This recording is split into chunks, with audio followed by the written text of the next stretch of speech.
जी हाँ दोस्तों, नमस्कार। दोस्तों, आज हम राष्ट्रपति और राज्यपाल के अंतिम क्लास को लेकर उपस्थित हैं। मैं बता दूं कि आप हमारे अगर यूट्यूब व्यूवर्स होंगे तो ये देख पा रहे होंगे कि आप पिछले दिनों में लगातार हम राष्ट्रपति और राज्यपाल से संबंधित वीडियो को लेकर आपके बीच में पहुंच रहे थे। दोस्तों, सारी क्लासेस खत्म हो गई राष्ट्रपति और राज्यपाल के संबंध में। जितनी भी महत्वपूर्ण क्लासेस होनी चाहिए वो सभी क्लासेस मैं आपको पढ़ाया हूँ, लेकिन मैं आज उसी से रिलेटेड कुछ विविधताओं को लेकर आया हूं जो सामान्य तौर पे राष्ट्रपति और राज्यपाल के अधिकारों और कार्य क्षेत्र से न जुड़कर उनके जीवन और कार्यकाल से संबंधित विषय से रिलेटेड होता है। दोस्तों, आप सबको पता होगा कि बहुत सारे बार क्वेश्चन तो यही पूछे गए हैं कि राष्ट्रपति चौथे नंबर के राष्ट्रपति हैं, राज्यपाल का क्या स्थिति है, कौन सी महिला राज्यपाल रही हैं, कब पहली बार महिला राष्ट्रपति बनी, कौन सी ऐसी महिला थी जब राष्ट्रपति का चुनाव पहली बार लड़ी थी। बहुत सारे क्वेश्चन ऐसे होते हैं जो राष्ट्रपति के व्यक्तिगत जीवन और उनके कार्यकाल से संबंधित होते हैं। वो भी क्वेश्चन आपके लिए उतना ही महत्वपूर्ण है जितना राष्ट्रपति के कार्यपालिका या विधायिका या फिर किसी भी प्रकार के चाहे न्यायिक शक्तियों से जुड़ा हुआ विषय यदि आपके लिए महत्वपूर्ण है तो मैं ये भी बता सकता हूं कि उतना ही महत्वपूर्ण आज की क्लास है, शायद उससे भी ज़्यादा महत्वपूर्ण आज की क्लास है। तो मैं आज की क्लास को मैं एक बार आपको दिखा दे रहा हूं। इसका हेडिंग है मेरा राष्ट्रपति राज्यपाल की विविधता। दोस्तों, कौन ऐसी विविधता है जो राष्ट्रपति से जुड़ता है, जो राज्यपाल से जुड़ता है?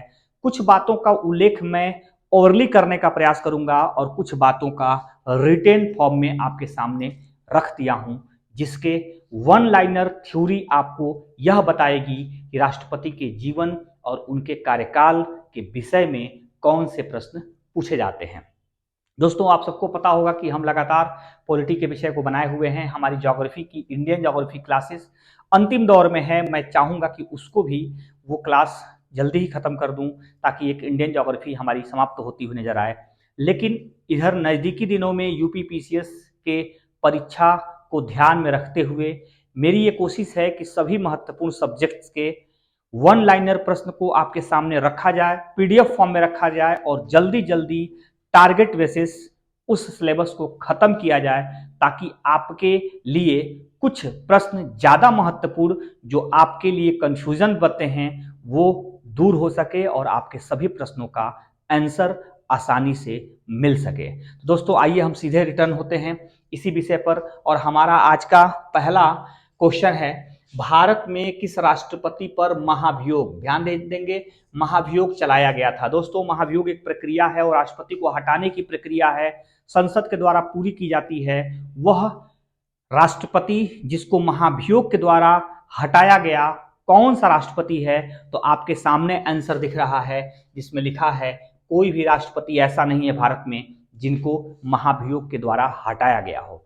दोस्तों, मैं बता दूं कि अब तक स्वतंत्र भारत में राष्ट्रपतियों का जो श्रृंखला है उसके अंतर्गत 15 राष्ट्रपति हो चुके हैं और 15 राष्ट्रपति में कोई ऐसा राष्ट्रपति नहीं है जिसे महाभियोग द्वारा हटाया गया हो या हटाने की परिस्थितियां उत्पन्न की गई हो। तो दोस्तों, न महाभियोग किसी राष्ट्रपति पर लाया गया है और न ही किसी राष्ट्रपति को महाभियोग द्वारा हटाया गया है। दोस्तों, अगला और सेकंड क्वेश्चन क्या है, भारत में 2 बार, मैं उन महत्वपूर्ण शब्दों पर आपका नजर आकृष्ट कराना चाहूंगा जो सबसे ज्यादा इस प्रश्न के जुड़े हुए विषय हैं, जिसको शायद आप न ठीक से पढ़ पाते हो तो उसका आंसर न दे पाते होंगे। इसलिए मैं 2 बार राष्ट्रपति बने थे, भारत का 2 बार राष्ट्रपति बने थे। वो कौन व्यक्ति थे जिन्हें 2 बार राष्ट्रपति बनने का मौका मिला था? दोस्तों, वो थे डॉक्टर राजेंद्र प्रसाद। भारत के पहले राष्ट्रपति डॉक्टर राजेंद्र प्रसाद 2 बार लगातार राष्ट्रपति बनने का गौरव प्राप्त किए थे। जैसा कि आप सबको मालूम होगा कि भारत में कोई व्यक्ति कितनी बार भी राष्ट्रपति बन जाए इसके लिए कोई रोक टोक नहीं है, कोई विधि विधान नहीं है। जबकि इसके विपरीत अगर अमेरिका की बात करूं तो अमेरिका में कोई एक व्यक्ति 2 से अधिक बार राष्ट्रपति नहीं बन सकता है। यह अमेरिका के संविधान में उल्लेखित किया गया है कि किसी व्यक्ति को 2 से अधिक बार राष्ट्रपति बनने का मौका नहीं दिया जाएगा। लेकिन भारत में ऐसा नहीं है दोस्तों, भारत में कोई भी व्यक्ति कितनी बार भी राष्ट्रपति बन सकता है। लेकिन अभी तक दोस्तों भारत में सिर्फ डॉक्टर राजेंद्र प्रसाद, और पहले राष्ट्रपति ही ऐसे हुए जिन्हें 2 बार मौका मिला, वह 2 बार राष्ट्रपति रहे थे। नेक्स्ट देखते हैं तीसरा क्या कहता है। भारत के प्रथम कार्यकारी राष्ट्रपति, इसे कार्यवाहक राष्ट्रपति के रूप में भी जाना जाता है, कौन थे? कार्यकारी राष्ट्रपति या कार्यवाहक राष्ट्रपति दोस्तों तब होता है जब राष्ट्रपति जी अपने मूल रूप से पद से या तो हट जाते हैं, या उनका त्यागपत्र हो जाता है समय से पूर्व, या किसी कारणवश डेथ हो जाती है, तो उनके खाली पड़े पदों पर किसी व्यक्ति को काम करने का मौका मिलता है। फर्स्ट ऑफ ऑल उपराष्ट्रपति को मौका मिलता है, तो उन्हें कार्यवाहक राष्ट्रपति कहा जाता है, कार्यकारी राष्ट्रपति कहा जाता है। ऐसा प्रथम बार हुआ था बीबी गिरी के साथ दोस्तों। यहां देख सकते हैं बीबी गिरी देश के ऐसे प्रथम व्यक्ति थे जिन्हें पहली बार कार्यवाहक राष्ट्रपति बनने का मौका मिला था। आप इसको ध्यान रख सकते हैं, नाम है बीबी गिरी। वो उस समय उपराष्ट्रपति थे और डॉक्टर जाकिर हुसैन साहब की डेथ हो चुकी थी, और उसी के बाद तत्काल रूप से मौका मिला था उन्हें भारत के कार्यवाहक राष्ट्रपति बनने का। दोस्तों अब हम नेक्स्ट देखते हैं, यह है भारत के प्रथम ऐसे CJI, chief justice of India इनको कहा जाता है।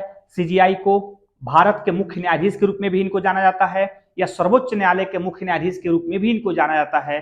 तो प्रथम ऐसे CJI कौन थे जो कार्यवाहक राष्ट्रपति बने थे? दोस्तों ध्यान रखेंगे CJI थे और कार्यकारी राष्ट्रपति, कार्यवाहक राष्ट्रपति बनाया गया था, वह थे मोहम्मद हिदायतुल्लाह। दोस्तों मैं बता दूं कि यह एकमात्र ऐसे CJI रहे हैं जिन्हें कार्यवाहक राष्ट्रपति बनने का मौका मिला है, वो भी तब जब कार्यवाहक राष्ट्रपति बीबी गिरी जो राष्ट्रपति के रूप में काम कर रहे थे, वह खुद राष्ट्रपति के चुनाव लड़ने के लिए जब खड़े हुए तो अपने पद से जैसे त्यागपत्र दिए, तो अब उपराष्ट्रपति उस समय कोई था नहीं कि जो है कि कार्यवाहक राष्ट्रपति के रूप में काम करे। वो खुद उपराष्ट्रपति थे, अपने पद से त्यागपत्र दे दिए और राष्ट्रपति के चुनाव लड़ने के लिए चले गए। तो अब सीधे यह पद मुख्य न्यायाधीश के पास पहुंच गया, और उस समय हिदायतुल्लाह जी भारत के मुख्य न्यायाधीश थे, और उस समय मुख्य न्यायाधीश रहते हुए भारत के प्रथम कार्यवाहक मुख्य न्यायाधीश के रूप में भी कार्य किए थे, राष्ट्रपति के कार्यवाहक मुख्य न्यायाधीश के रूप में भी काम किए थे। तो दोस्तों अब देखते हैं नेक्स्ट क्या क्वेश्चन कहता है।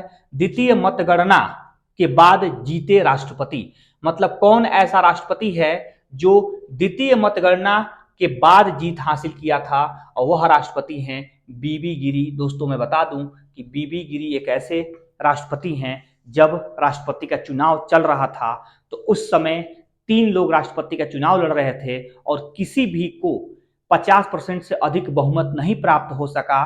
तो अपने भारत में एक थ्योरी जो एकल संक्रमणी मत पद्धति और अनुपातिक प्रणाली के अंतर्गत राष्ट्रपति का चुनाव होता है दोस्तों, तो उस चुनाव के अंतर्गत यदि कोई व्यक्ति 50% से अधिक मत नहीं पाता है तो सबसे अधिक मत पाकर भी जीत नहीं सकता है। यानी कोई राष्ट्रपति सबसे अधिक मत पा गया हो, अपने सभी प्रतिद्वंदियों में सबसे अधिक मत पा गया हो, लेकिन उसके बावजूद भी वो राष्ट्रपति नहीं बनता है, क्योंकि वह 50% से अधिक मत नहीं पाया रहता है।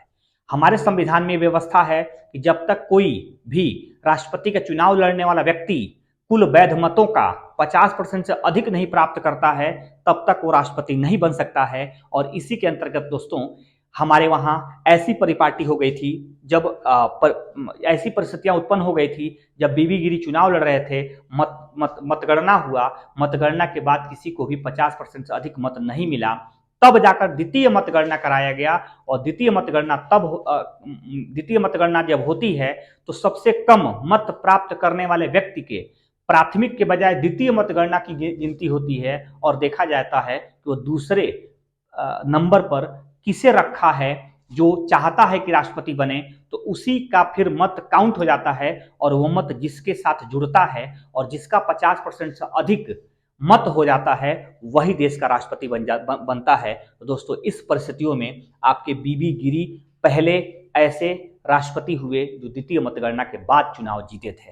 दोस्तों इस प्रकार के प्रश्न अगर आपको देखना हो और डिटेल फॉर्म में समझना हो तो हमारे यूट्यूब प्लेटफॉर्म पर प्लेलिस्ट में जाइएगा, और संविधान से संबंधित जितने वीडियो हैं उन्हीं वीडियो में से आपको भारत के राष्ट्रपति के चुनाव की थ्योरी को मैंने समझाया है और कंप्लीटली समझाया है। यहां तक कुछ प्रैक्टिकली बातों को बताते हुए समझाया है। आप चाहेंगे तो वहां जाकर उस वीडियो को देखकर भारत के राष्ट्रपति की पूरी बारीकियों को समझ सकते हैं कि भारत के राष्ट्रपति का चुनाव कैसे होता है और द्वितीय मतगणना कैसे होती है। नेक्स्ट इसमें देखते हैं दोस्तों, वे राष्ट्रपति जिनका कार्यकाल के दौरान मृत्यु हो गया था। इसमें मृत्यु से संबंधित पूछा जा रहा है, वे राष्ट्रपति जिनका कार्यकाल के दौरान ही मृत्यु हो गया था, अर्थात वो राष्ट्रपति के पद पर थे और उनकी मृत्यु हो गई। तो ऐसे व्यक्ति कौन हैं? डॉक्टर जाकिर हुसैन और फखरुद्दीन अली अहमद। दो लोग ऐसे हैं दोस्तों जिनके कार्यकाल के दौरान ही मृत्यु हो गई थी। डॉक्टर जाकिर हुसैन देश के तीसरे राष्ट्रपति थे जिनकी मृत्यु हो गई, और दोस्तों डॉक्टर फखरुद्दीन अली अहमद देश के 7वें राष्ट्रपति थे, उनकी भी मृत्यु हो गई। और फखरुद्दीन अली अहमद जो भारत के राष्ट्रपति रहे 74 से 77 तक, दोस्तों मैं बता दूं कि उन्हीं के कार्यकाल में भारत में आपातकाल लगाया गया था, 1975 वाला आपातकाल, जो बिना कारण के आपातकाल माना जाता है। और दोस्तों उन्हीं के हाथों से आपातकाल लागू किया गया था। तो दोस्तों वह 1975 के दौरान के राष्ट्रपति थे और उनका डेथ पहले हो गया था, अर्थात 74 में वह राष्ट्रपति बने थे और 1977 में उनकी मृत्यु हो गई थी। नेक्स्ट देखते हैं दोस्तों, निर्विरोध चुना गया राष्ट्रपति। दोस्तों ऐसा राष्ट्रपति जो निर्विरोध चुना गया हो, उसका विरोध न हुआ हो, तो वह राष्ट्रपति कौन है? नीलम संजीवा रेड्डी हैं, जिनका विरोध नहीं हुआ था, वो निर्विरोध चुने गए राष्ट्रपति माने जाते हैं। और पहले निर्विरोध चुने गए राष्ट्रपति नीलम संजीवा रेड्डी जी थे। तो इनका ऑप्शन आप देख सकते हैं दोस्तों, याद रखेंगे, नीलम संजीवा रेड्डी बिना चुनाव लड़े निर्विरोध रूप में भारत के इतिहास में पहली बार राष्ट्रपति हुए थे। नेक्स्ट क्या कहता है? देश के प्रथम दलित राष्ट्रपति। दोस्तों यहां दलित राष्ट्रपति के रूप में कौन देश के ऐसे राष्ट्रपति थे जो दलित वर्ग से आते थे और राष्ट्रपति बने थे? तो उनका नाम है दोस्तों डॉक्टर के.आर. नारायणन। दोस्तों के.आर. नारायणन जो है कि भारत के प्रथम ऐसे राष्ट्रपति थे जो दलित वर्ग से आए थे और भारत में राष्ट्रपति बने थे। दोस्तों बहुत सारे ऐसे क्वेश्चन आपके सामने आते हैं, ये भी एक क्वेश्चन है, ऐसा नहीं कि क्वेश्चन नहीं है। मैं पूछूं कि पहला सिख राष्ट्रपति कौन था, तो उनका नाम है ज्ञानी जैल सिंह। दोस्तों भारत के ज्ञानी जैल सिंह देश के पहले सिख राष्ट्रपति थे। और ज्ञानी जैल सिंह के साथ एक थ्योरी और भी जुड़ती है कि वह ऐसे राष्ट्रपति थे जो सबसे कम पढ़े लिखे राष्ट्रपति थे। भारत के वे राष्ट्रपति स्कूली शिक्षा से उनकी नाता टूट गई थी, छूट गई थी। वह तबला और हारमोनियम बजाने में बड़े इंटरेस्टेड थे, गुरुद्वारे में नाचने और बजाने के कार्यक्रम से जुड़े रहते थे, और भारत के पंडित नेहरू के परिवार से उनका जुड़ाव था और वह निगाह में थे। और एक बार ऐसा भी समय आ गया जब उन्हें राष्ट्रपति बनने का गौरव प्राप्त हुआ। दोस्तों सबसे कम पढ़े लिखे राष्ट्रपति थे और उनका नाम था ज्ञानी जैल सिंह। क्या बात है, विरोधाभास है, काफी विरोधाभास है। नाम था ज्ञानी और सबसे कम पढ़े लिखे भारत के इतिहास के राष्ट्रपति। तो वो भी एक प्रश्न बनता है, महत्वपूर्ण प्रश्न बनता है, उससे आप जान सकते हैं। दोस्तों एक ये भी प्रश्न बनता है कि कौन ऐसा राष्ट्रपति है जो 4 प्रधानमंत्रियों के कार्यकाल के दौरान राष्ट्रपति रहा था, अर्थात उसके साथ 4 प्रधानमंत्रियों ने काम किया था। यह भी एक महत्वपूर्ण है दोस्तों, कहीं ना कहीं यह शंकर दयाल शर्मा। दोस्तों याद नाम रख लिए, शंकर। 4 प्रधानमंत्रियों के साथ इन्होंने काम किया था, 92 से 97 के दौरान राष्ट्रपति रहे थे और इनका नाम था शंकर दयाल शर्मा, जो भारत में राष्ट्रपति रहे 92 से 97 तक। और इसी दौरान 4 प्रधानमंत्री इनके साथ काम किए थे। यह भी एक महत्वपूर्ण विषय है, काफी महत्वपूर्ण विषय है दोस्तों। इसी प्रकार से बहुत सारे ऐसे थ्योरियां हैं जो लगातार पूछी जाती हैं, उससे भी रिलेटेड आप जुड़े रहेंगे। नेक्स्ट हम देखते हैं राष्ट्रपति, यहां देख लेंगे राष्ट्रपति चुनाव लड़ने वाली प्रथम महिला। दोस्तों इसमें राष्ट्रपति का चुनाव लड़ने वाली प्रथम महिला के बारे में पूछा जा रहा है, ध्यान रखेंगे और समझकर ध्यान रखेंगे। यह नहीं कहा जा रहा है कि भारत की प्रथम महिला राष्ट्रपति, यहां चुनाव लड़ने की बात कही जा रही है दोस्तों। तो मैं बता दूं उनका नाम था डॉक्टर लक्ष्मी सहगल।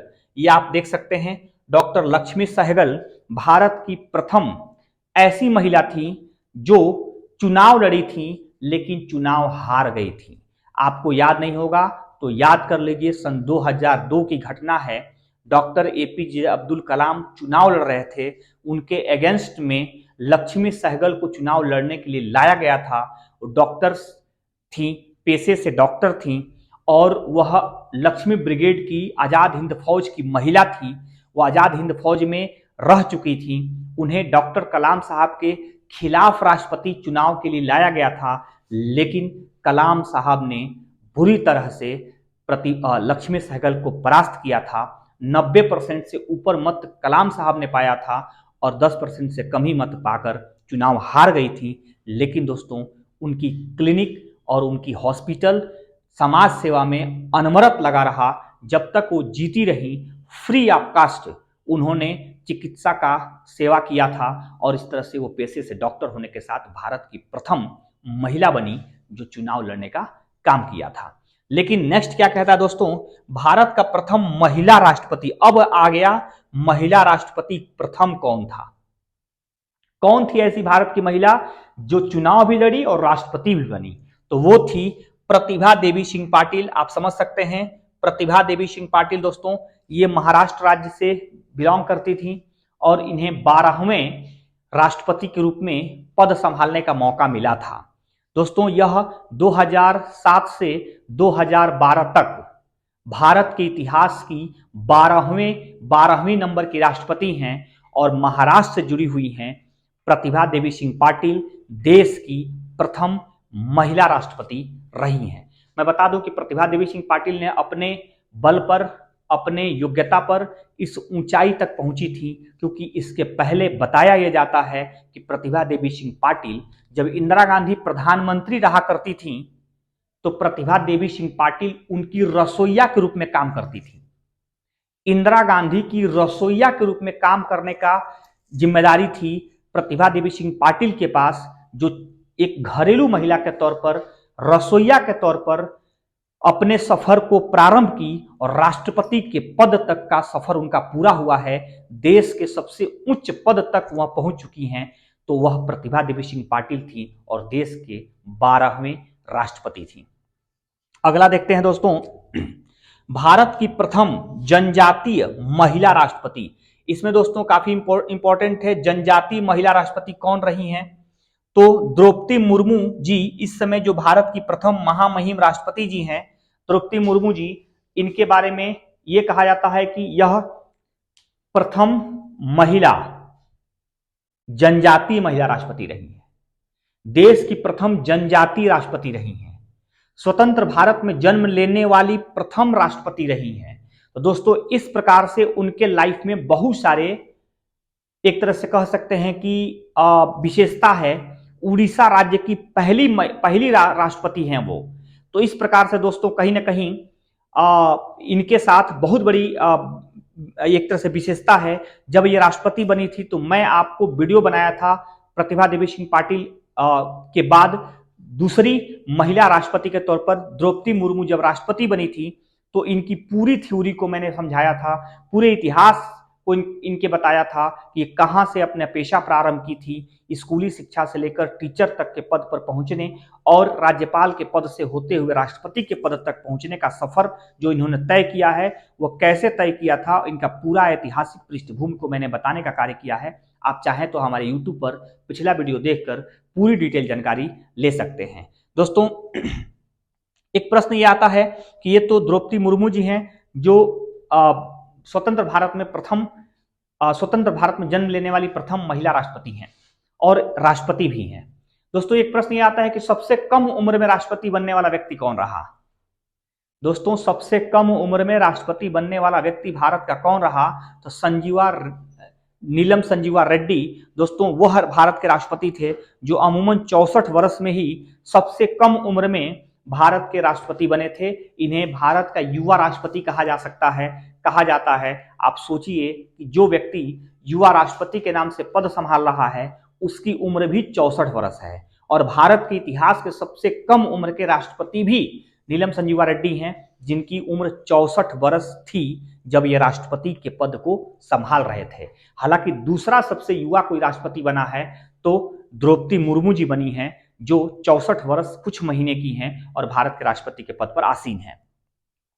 नेक्स्ट देखते हैं दोस्तों, भारत में पहली, कुछ राज्यपाल के संबंध में भी मैं आपको बात रख लूं, भारत की पहली महिला राज्यपाल, दोस्तों इस महिला राज्यपाल की बात हो रही है और महिला राज्यपाल के तौर पर डॉक्टर सरोजनी नायडू, जो भारतीय स्वतंत्रता संग्राम से जुड़ी हुई थी, भारत के एक प्रख्यात महिला लीडर थी, स्वतंत्रता संग्राम सेनानी थी।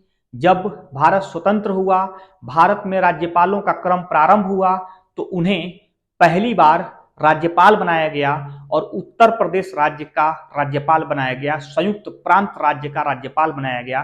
जैसा कि आप सबको पता होगा कि उत्तर प्रदेश को पहले संयुक्त प्रांत के नाम से जाना जाता था और उसी प्रांत की पहली राज्यपाल भी बनी थी और देश की पहली महिला राज्यपाल भी थी। अर्थात आपके सामने प्रश्न हो कि उत्तर प्रदेश का पहला राज्यपाल कौन था, तो सरोजनी नायडू थी।